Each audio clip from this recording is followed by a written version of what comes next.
Halo pasukan anti miskin.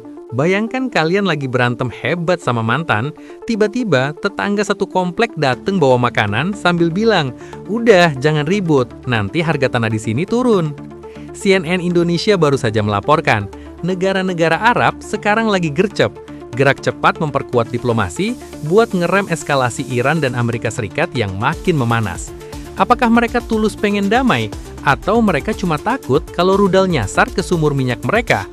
Bareng gue, S.I. Nomi, di Kupas Tuntas, kita akan bedah kenapa manuver tetangga Arab ini adalah kunci keberlangsungan isi dompet kalian di tahun 2026.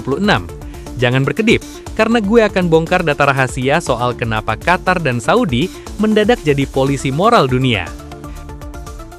Mediator atau penyelamat aset. Pasukan anti miskin harus paham satu istilah intelektual, Regional Stability Preference. Negara-negara Arab itu bukan sekedar tetangga baik hati, mereka adalah pemegang saham terbesar energi dunia. Kalau Iran dan AS beneran baku hantam, yang kena efek pertama bukan cuma Washington yang jauh di sana, tapi Dubai, Doha, dan Riyadh. Secara profesional, mereka sedang melakukan preventive diplomacy.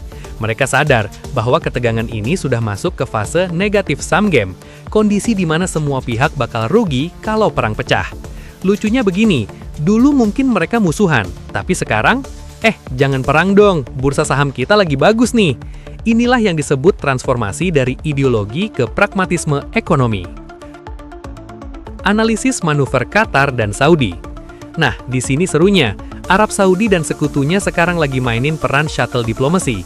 Mereka terbang bolak-balik Teheran-Washington kayak kurir paket next day delivery. Kenapa? Karena ada ketakutan akan spillover effect. Perang di satu titik bisa merembet ke titik lain. Secara intelektual, mereka sedang menjaga maritime security di Selat Hormuz. Kalau jalur itu tutup, pasukan anti miskin lupakan rencana beli mobil baru, karena harga BBM bakal bikin kalian mending jalan kaki atau naik konta sekalian. Kita harus akui, diplomasi negara Arab ini sangat sophisticated.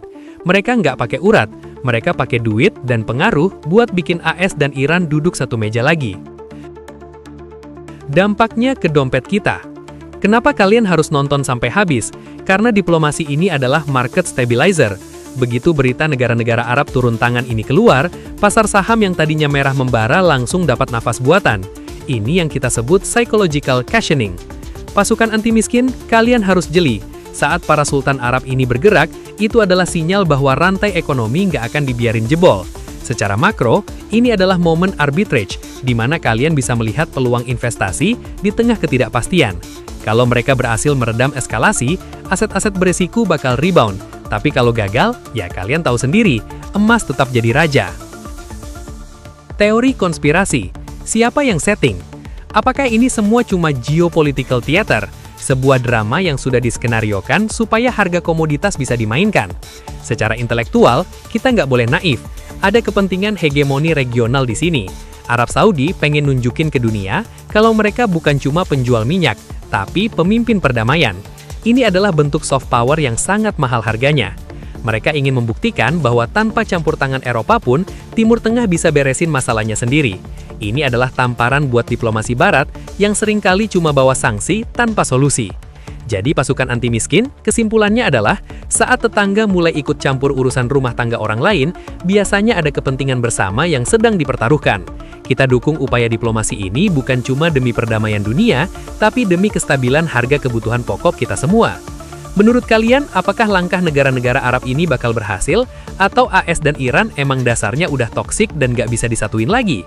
Tulis pendapat cerdas kalian di kolom komentar. Ingat, komentar paling intelektual bakal gue kasih pin. Gue, S.I. Nomi, jangan lupa subscribe channel Kupas Tuntas. Bagikan video ini ke teman kalian yang masih mikir kalau perang itu keren. Kasih tahu mereka, damai itu jauh lebih menguntungkan buat dompet. Sampai jumpa di kupasan berikutnya. Tetap kritis, tetap berwawasan, dan pastinya tetap anti miskin. Bye-bye!